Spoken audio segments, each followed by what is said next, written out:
Alors c'est choquant, mais les Ivoiriens, bougez pas parce que vous avez été incroyables. Bon l'équipe, ça y est, on est parti pour ce débrief de Allemagne, Côte d'Ivoire avec pas un match nul malheureusement, mais une victoire 2-1 pardon, de la part de l'Allemagne, victoire 2-1 de la Mannschaft qui valide sa qualification, oui, sa qualification directement au bout de match. Et ils l'ont fait, ils ont passé les phases de poule, ils ont enlevé quand même une grosse malédiction où l'Allemagne ne dépassait plus les phases de poule depuis une Coupe du Monde qu'ils ont remporté depuis leur sacre en 2014. Ils ont réussi à la briser sous Julian Nagelsmann. Et on va en venir, mais je précise directement que pour moi, la Côte d'Ivoire n'a pas à rougir. On va en venir.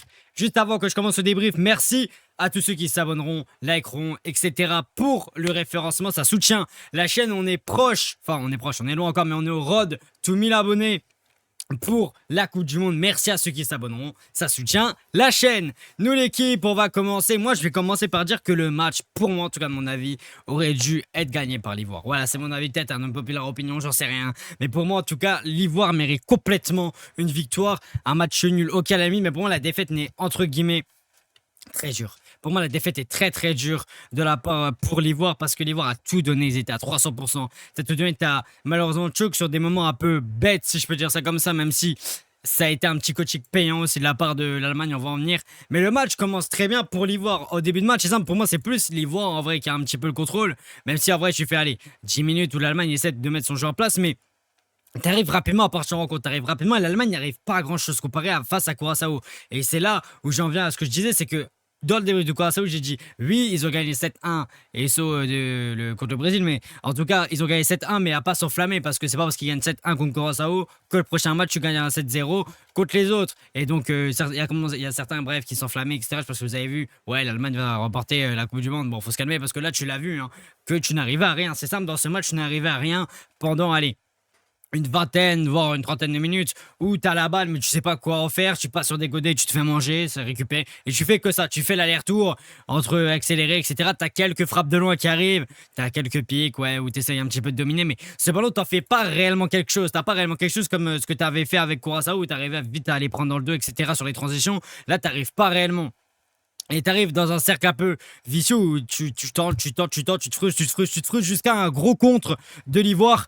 Ça arrive déjà sur un gros momentum hein, de la part de l'Ivoire. Vraiment, ça poussait, ça poussait.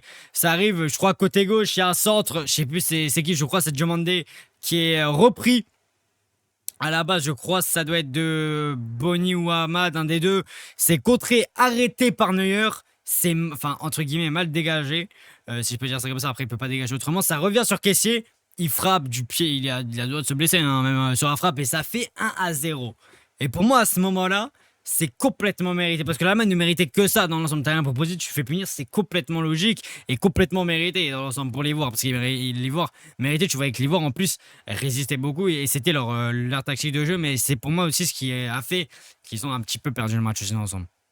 Mais ils ont quand même réussi du coup à claquer ce but, qui essaie de claquer ce but. Après, là, pour moi, c'est pas vraiment de la faute de Neuer, c'est plus la défense qui aurait été un petit peu catastrophique en première période. Ça aussi, on va revenir de ce qui n'a pas été bon. Mais après, donc, tu finis cette mi-temps à 0. Bon, vers la fin, c'est un peu l'Allemagne qui domine, mais bon, pas grand-chose. Et après, en deuxième, et pour moi, c'est là d'où vient l'erreur. En fait, tu joues de la même manière. Et pour moi, la Côte d'Ivoire aurait dû priver l'Allemagne de ballon, et ce qui aurait fait très mal, déjà mentalement, parce que si vous regardez bien, Nagelsmann est complètement en pétard sur son banc. Le frérot, je sais pas, il sait pas gérer, mais quand il y a quelque chose qu'il peut pas, il va parler au quatrième arbitre, ça l'agresse, limite. Le frérot a aucune limite. Et ça, par contre, tu te laisses marcher dessus au fur et à mesure parce que tu te prends des vagues et tu te prends des tempêtes, et forcément, au fur et à mesure, tu craques. Mais pour moi, si tu regardais un petit peu plus sur certaines phases, tu aurais pu réussir à regarder 1-0, voire 1-1, pour moi, grand maximum. Mais quand tu reviens de cette deuxième période, tu gardes, en vrai, le ballon, tu as même des grosses occasions. Et pour moi, l'occasion qui, pour moi, va terroriser les Ivoiriens toute la soirée, pour moi, il y a un centre en retrait de la part de Ahmad de la part, pardon, de Diomandé, qui est fait en retrait sur Adingra. Et Adingra ne prend pas ne tire pas en première intention, il contrôle et il perd la balle alors qu'il a le but quasiment ouvert et que s'il frappe, ça fait but quasiment à 90%. Et tu frappes pas. Et là, tu aurais pu mettre 2-1 pardon, à l'Allemagne parce que ça, c'était après le but, je crois. Et tu as des occasions où tu frappes de loin. Et Neuer a été quasiment quand même très bon sur sa ligne. Mais après, À partir, je trouve, de la 60e, t'as vraiment aussi quand même un gros changement où là, l'Allemagne, c'est à partir de la 60e quasiment jusqu'à la 80e, tu te prends vague sur vague et là t'en peux plus. C'est à partir des changements en vrai de Julian Nagelsmann où là tu te prends des vagues et tu prends un premier but de l'Allemagne qui est bon, sur le momentum est mérité, but de Undav qui est mérité. Tu prends des vagues, mais après, à partir de 74, ça se calme. T'as quelques changements pour les voir et là, ça va mieux. Et là, t'as des occasions et des grosses occasions. Tu frappes de loin, frappe arrêtée, fallait frapper, mais tu contrôles. Bref, il y a plein de ça. Et il y a des choses où les voir pourront, sans vouloir, même si je vous le dis, les voir n'a pas à rougir parce que pour moi, faire un match comme ça contre l'Allemagne, qui regardait les deux effectifs, hein, il y a clairement un écart. Mais vraiment, pour moi, faire deux matchs comme ça, c'est juste waouh. Tu fais un match quand même pas déconnant face, pardon, à l'Équateur. Et tu arrives à faire quand même encore un match comme ça contre l'Allemagne, même si tu gagnes pas. Dans le jeu, tu clairement pas été déconnant. Et c'est très peu d'équipes qui ont réussi à faire ça.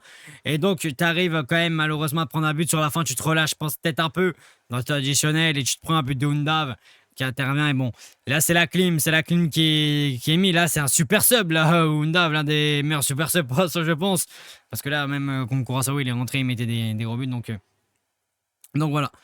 Donc voilà, tranquillement. Donc voilà, et malheureusement, ça prend deux clims. Ça prend deux clims même dans le match. Parce qu'en vrai, tu t'es aussi un petit peu frustré aussi au fur et à mesure. Mais pour moi aussi, ça vient peut-être un petit peu tactiquement. Mais les erreurs que tu fais maintenant, tu pourras ne plus. Aussi, c'est un avantage, mais tu pourras ne plus les faire à plus tard. C'est ça qui pourra faire du bien à l'Ivoire. Tout ça, là, les erreurs que tu fais maintenant, les prochains matchs, tu pourras ne plus les faire. Et moi, je vous le dis, au vu de ce que je vois de la Côte d'Ivoire, que ce soit contre la France, j'ai regardé quasiment du coup tous les matchs de la Côte d'Ivoire depuis. Pour moi, la Côte d'Ivoire ira loin. Et je vous dis, j'y crois. Et l'Ivoire, là, clairement, est en train de placer clairement la carte de l'Afrique sur la Coupe du Monde. C'est exceptionnel ce qu'ils sont en train de faire. L'Ivoire, c'est très très grand. C'est peut-être l'une des meilleures nations africaines à l'heure où on parle. Aussi, tu as quand même le Maroc qui est assez bon, mais là, l'une des meilleures. En vrai, de toute façon, c'est simple. Dans cette Coupe du Monde, tu as nous, l'Algérie, tu as le Maroc, tu as la Côte d'Ivoire, du coup, et t'as qui d'autre? Je crois que t'as que ces trois pays-là en pays africains. Hein. T'as l'Égypte, pardon. T'as l'Égypte, t'as le Sénégal, oui, j'en oublie pas mal. T'as le Sénégal, ouais, t'en as cinq. T'en as cinq, peut-être j'en oublie un ou deux. Il y a la RDC, le Ghana, ouais. Tu dois avoir 7-8 équipes. Ouais, j'en ai quand même pas oublié, mais tu dois avoir les 7-8 équipes africaine, mais il y en a bon qui sont quand même assez dans le dur. La RDC qui est bon père mais qui a pas été non plus, enfin père qui fait match nul, oui pardon, qui a pas été déconnant par contre. Bon après l'Égypte c'est un peu plus compliqué, bref, ça dépend en vrai des nations. On va voir d'ailleurs où les pays africains iront, on les suivra aussi bien sûr. Mais bon, en tout cas, j'ai trouvé un match quand même assez équilibré. La Côte d'Ivoire, vraiment, vous n'avez pas à rougir. Je vais faire les joueurs que j'ai le plus appréciés des deux côtés. J'ai commencé par l'Allemagne et le moins. Vraiment des joueurs que j'ai bien aimé pour moi c'est Kimmich. Kimmich vraiment qui a créé beaucoup d'occasions et qui là, en premier temps il était l'un des seuls qui tentait. Et il a trouvé quand même 3 occasions, il était là quand même pas mal dans le jeu, il était là pour appuyer sur les vagues, il était là vraiment tu voyais en comment on peut dire, premier déclencheur, il était très bon. Très très bon d'ailleurs Kimmich. Nmecha aussi. Nmecha a été très bon. Par contre, en deuxième, il s'est rattrapé, mais la première est catastrophique, hein, clairement. Mais par contre, défensivement, il a beaucoup aidé. Je pense qu'aussi le discours a dû faire du bien aussi à certains joueurs. Par exemple à Nmecha, parce que Nmecha était très très bon. Hein. Nmecha, ça a été fort. Là, tu vois qu'il tentait plus de duels, ce qu'il faisait pas. Et ce qui de base fait la force de Nmecha, c'est les duels, je trouve, comment il est physiquement. Parce que tu sais que les voir aussi, je suis une équipe qui joue physique, et ça, c'est aussi leur avantage. Mais là, Nmecha a réussi aussi à leur rentrer dedans, et même s'il n'avait pas tué le duel, au moins il tentait. Et ça a été mieux. Il y a eu beaucoup moins de déchets aussi qu'en première. Et donc Nmecha, mais même une passe D sur le premier but d'Unda ou deuxième, je sais plus, mais je crois que c'est premier. Et Micha aura été très bon devant la défense. Après, t'as Florian Wirtz. T'as Florian Wirtz qui a été très bon, que ce soit en première et en deuxième. Il a été bon quasiment partout. Vraiment, lui, dans ses contres de bac, comment il repique plein axe, comment il arrive à passer 2-3 joueurs quasiment normalement, comme si c'était normal. C'est très très fort. Hein. Florian Wirtz, c'est très très fort quand même, balle au pied. Et je trouve que, c'est peut-être, je suis le seul à penser ça, mais que Florian Wirtz à Liverpool, Florian Wirtz en Allemagne, c'est quand même deux choses très différentes. Hein. Pour avoir regardé quelques matchs de Liverpool cette année, les deux face à Paris, certains en PL, ouais, ça a été dur. Ça a été dur pour Florian Wirtz à Liverpool. Mais là, je trouve qu'en Allemagne, il est peut-être plus épanoui. C'est peut-être une sensation. N'hésitez pas à me dire ceux qui sont supporters allemands, que c'est peut-être pas toujours comme ça, ou peut-être qu'il est en train de se révéler maintenant. Mais Je trouve que ouais, c'est assez fort de la part de Florian Wirtz, ça a été très bon. Ça a été très bon. Même s'il y a eu certains duels assez perdus dans l'ensemble, où ça se faisait peut-être un peu bouger. Je trouve que Florian Wirtz, dans l'ensemble, sur comment ça arrivait à créer du danger, même quand il n'y en avait pas réellement, comment tu as réussi à faire des très bonnes choses sur ton côté. Tu as réussi quand même à faire mal à Singo dans l'ensemble, dans le vrai sens du terme aussi, parce qu'il s'est blessé, mais ça, c'est autre chose. D'ailleurs, grosse force aussi aux joueurs blessés, parce que tu as deux blessés dans le match. Tu as Schlotterbeck qui sort sur blessure et tu as Singo. Courage à eux deux. J'espère qu'ils se rétabliront assez vite. Parce que sinon, ça peut être assez compliqué de leur côté. Et voilà, aussi, surtout pour les deux nations qui les récupèrent assez vite. Après, aussi, pour moi, en entrée, t'as 2-3, c'est fou. Hein. T'as quand même Amiri qui fait une très bonne entrée, il te met une passe D, il est quasiment sous aucun déchet. Les duels, ça les gagne, ça y va. Non, il a pas peur. Il passe entre 2-3 joueurs. Il est assez bon. Amiri un petit peu sous-côté, je trouve un peu. C'est un petit peu quelqu'un quand il rentre qui peut te faire du bien. Et aussi, bien sûr, que t'as Undav qui te met un doublé, qui fait 3 tirs de but. C'est exceptionnel, qui est là dans les bons endroits au bon moment, hein, clairement. Qui sait bien orienter le jeu, qui sait bien s'orienter aussi. Je trouve que c'est aussi des grosses forces d'Undav et qui a aussi quand même vraiment un gros volume de jeu quand il rentre. Tu vois aussi quand il rentre, tu le ressens. Aussi, je pense que pour l'équipe adverse. Donc voilà, pour moi, aussi les joueurs que j'ai le moins aimé. Côté allemand, t'as quand même Brandt qui, comparé au match contre Curaçao, aura donné quand même un but, hein, je suis désolé. C'est lui qui fait l'erreur sur le premier but d'ailleurs de l'Ivoire, je l'ai pas dit, mais c'est lui qui fait l'erreur. Même s'il était un petit peu là, ok, défensivement en deuxième, je trouve que c'est trop faible, Brown. Donc il ne peut pas faire grand chose aussi. T'as pour moi Havertz qui aurait été vraiment nul. Vraiment, le nombre de ballons perdus. Et c'est simple, si Havertz serait réellement resté sur son poste de numéro 9, il n'aurait touché aucun ballon. Ça a été transparent. Il était obligé que c'est de centrer côté droit sur Sané. Il prenait littéralement la place de Sané, hein, vraiment. Donc vraiment, il a, même dans ses placements, j'ai l'impression que des fois même, il attaquait dos au jeu. Ça n'avait pas réellement de sens ce qu'il faisait Havertz. Beaucoup de déchets, des prises de décision qui sont pas compréhensibles. Et tente des choses impossibles, des frappes. Tu sais d'avance que ça passe au-dessus. Bref, j'ai trouvé vraiment Havertz un petit peu dans le jeu. Après, t'as Pavlovic qui pour moi est un peu décevant. C'est pas le Pavlovic que tu vois au Bayern, ni que t'as vu face à Curaçao. Il a été dans le dur, il a été très très bien muselé par Kessié Sangaré. Côté ivoirien, on va en venir. Et même s'il a eu très peu d'échecs, il tentait pas de choses aussi très dangereuses. Il est vraiment resté dans la facilité, Pavlovic, et je trouve que ça a été compliqué. Il n'a pas apporté grand chose offensivement, même défensivement, ça faisait un petit peu passer facilement. Donc ouais, Pavlovic a été compliqué. Après, côté ivoirien, maintenant, on va passer au joueur que j'ai préféré. Et moi, déjà, il y a vraiment peut-être un coup de cœur, j'en sais rien, mais Fofana, le gardien de l'Ivoire, Fofana a été très très bon. Le nombre d'arrêts, c'est simple. Hein. Sans lui, tu te prends 4-1. Tu te prends 4-1, j'abuse même pas. Parce que vraiment, le nombre d'arrêts, le nombre de sorties vraiment réussites, c'était fou. C'était fou, des arrêts miraculeux. Il m'a sorti un. Je sais plus, il y a une frappe de qui, mais il arrête. Je crois que c'est Mecha qui frappe ultra rapidement. Et il arrive à se coucher vraiment. C'est ultra fou. C'est ultra fou. C'est simple, c'est 0,33 que j'ai évité. 2,33 que j'ai subi. Donc c'est quand même énorme. C'est quand même vraiment énorme. J'ai trouvé des dégagements en plus assez intéressants. Même si des fois ça n'arrivait pas toujours à destination, c'était quand même assez intéressant. En vrai, tu voyais qu'il savait quoi faire. Et tu vois quand même que c'est quelqu'un qui sait ce qu'il fait, qui est très très bon, je trouve. Il a fait aussi vraiment des très très bons arrêts. Très très bons arrêts. Il fait 5 arrêts sur le match. Hein. C'est quand même vraiment pas mal. Même si après les 2 buts pour moi, je peux pas réellement faire grand chose. Clairement, il a fait tellement de choses avant que c'était quand même vraiment vraiment fort. Après Singo qui sort d'ailleurs sur blessure, comme j'ai dit, une grosse force à lui. Singo, c'est quand même très très bon sur son côté, ce qu'il a apporté, que ce soit défensivement aussi, même un petit peu offensivement, je vais dire défensivement et aussi un petit peu offensivement. Ça a été intéressant, je trouve, que tu as un Singo, parce que pour moi Singo, quand tu le vois, bon là maintenant il a Galatasaray, mais avant, quand je le voyais à Monaco, c'est quelqu'un qui montait très peu. C'était l'une des particularités de Singo, ce qui est vraiment, après c'était une grosse sur gauche, mais il restait vraiment dans sa défense centrale. Vraiment, tu avais l'impression qu'il pouvait pas monter. Mais maintenant, tu sens qu'il monte beaucoup plus. En fait, il se laisse un petit peu aussi de liberté et ça lui fait du bien. Tu sens qu'aussi, il est très très bon sur les dribbles aussi, c'est très très fort. Après, bon, il y a certains duels où il s'est fait bouger et aussi il s'en est pris beaucoup des duels. Je pense aussi c'était ça qui a joué. Et aussi, il s'est fait je sais pas si c'est un claquage, je pense. Que c'est un claquage de ce qu'on a vu. Mais en tout cas, ouais, ça a été quand même assez bon. Et il s'était quand même très très bien entendu avec Kessié ou aussi avec Ahmad, qui était bon en première, mais ils sont quand même très très bien entendus. Je trouve que Singo, ça a été quand même assez bon. Pour moi, le meilleur en vrai dans cette défense. Après, pour moi, t'as Oulay. Oulay, ça a été l'un des meilleurs milieux de terrain. Pour moi, même le meilleur. Il a réussi quasi tous ses dribbles. Il réussissait quasi tout. T'étais, t'étais là avec Ola qui a très peu de déchets dans le jeu et savait où distribuer pour un joueur de seulement 20 piges. C'est quand même vraiment, vraiment bon. Je trouve qu'avoir un Oulai comme ça dans son équipe, c'est des joueurs comme ça qui te font plaisir, qui arrivent à se faire plaisir et qui arrivent à bien distribuer. Et même défensivement, ça faisait assez les efforts, j'ai trouvé. Alors qu'en vrai, il aurait pu que rester devant. Et non, ça a été bon. Clairement pas peur d'aller au duel. C'est 14 duels tentés, 10 remportés. Donc vraiment, Oulai est quasiment bon partout, que ce soit physiquement, techniquement. Après, les frappes, c'est pas long, on le voyait plus, mais c'est pas en vrai pour moi où tu l'attendais. Mais moi, j'attendais plus des joueurs comme Sangaré et Kessie là-dedans. Donc en vrai, la tâche a été plus remplie. Après, donc on va revenir aussi à Sangaré. Pour moi, tout le milieu de terrain était bon, mais Sangaré, par contre, qui était plus ça dans un rôle défensif. Sangaré, c'est 11 actions défensives réussies. Le nombre de retours qu'a sorti Sangaré, même pour mettre son jeu en place, ça a été très bon. Les duels, par contre, tu vois aussi que Sangaré est vraiment très physique, hein. Les duels remportés, etc. Très très bon. Très très bon de la part de Sangaré. Ça a été fort. C'était très très fort de la part de Sangaré.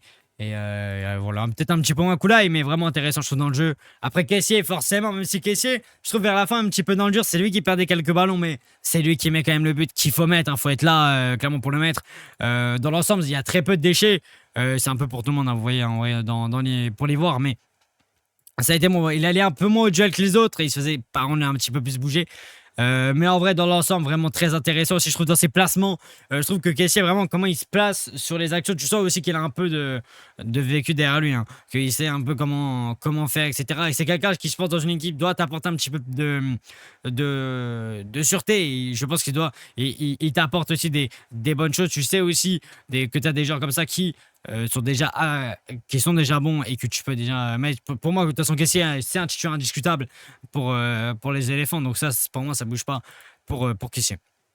Après, pour moi, l'un des meilleurs attaquants, et pour moi, vraiment, c'est Diomandé. Même si très bon vont en parler, c'est pour moi, et là, c'est là que tu vois que c'est pas pour rien que le mec est visé par Paris, je crois, le Barça, le Real. Le gars est visé par quasiment tous les grands clubs européens.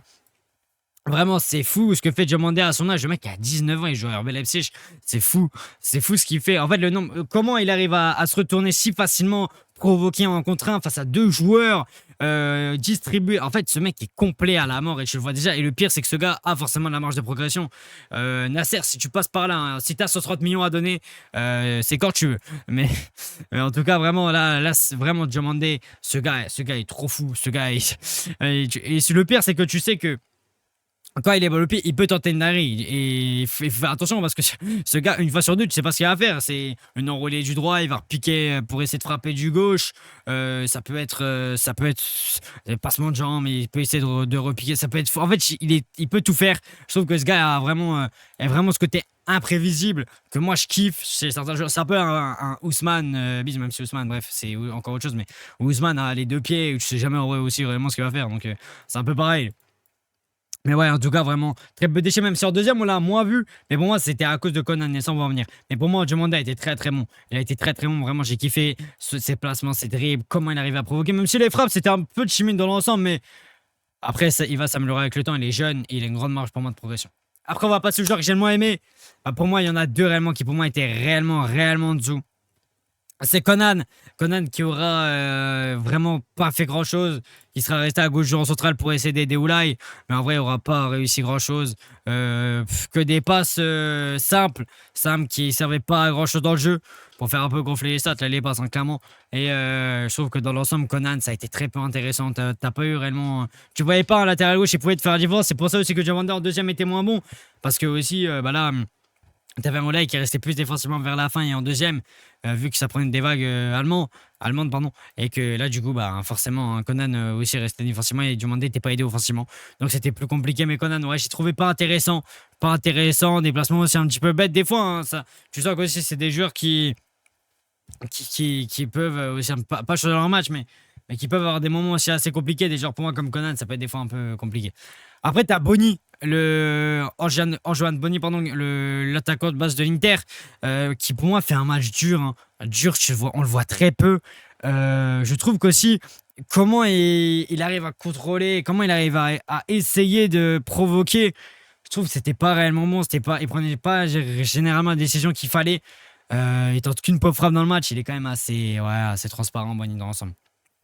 Après, Ahmad, pour moi, première mi-temps, ça allait. Après, en deuxième, c'était un peu plus compliqué. Donc, pour moi, je ne mettrais pas que c'est un joueur que j'ai pas aimé, mais c'est un joueur qui Va falloir aussi qu'il arrive à faire plus de, ouais, plus de 90 minutes quand même, parce qu'il est sur la 75e et tu vois que déjà faire la 50-60e, c'est déjà compliqué pour Diallo dans l'ensemble. Et puis voilà, je pense que j'ai tout dit. N'hésitez pas à me dire si vous êtes d'accord ou non avec moi dans les commentaires. Merci à ceux qui ont fait comme ce que j'ai dit au début du débrief. Liker, s'abonner, commenter, bref, etc. Pour le référencement, comme j'ai dit, Road to 1K pour la Coupe du Monde. On se retrouve normalement très bientôt demain pour Espagne-Arabie Saoudite en live. Et pour un débrief normalement de Belgique-Iran. On verra ça, on fera les deux en live. Merci à ceux qui viendront. Et moi l'équipe, je vous laisse.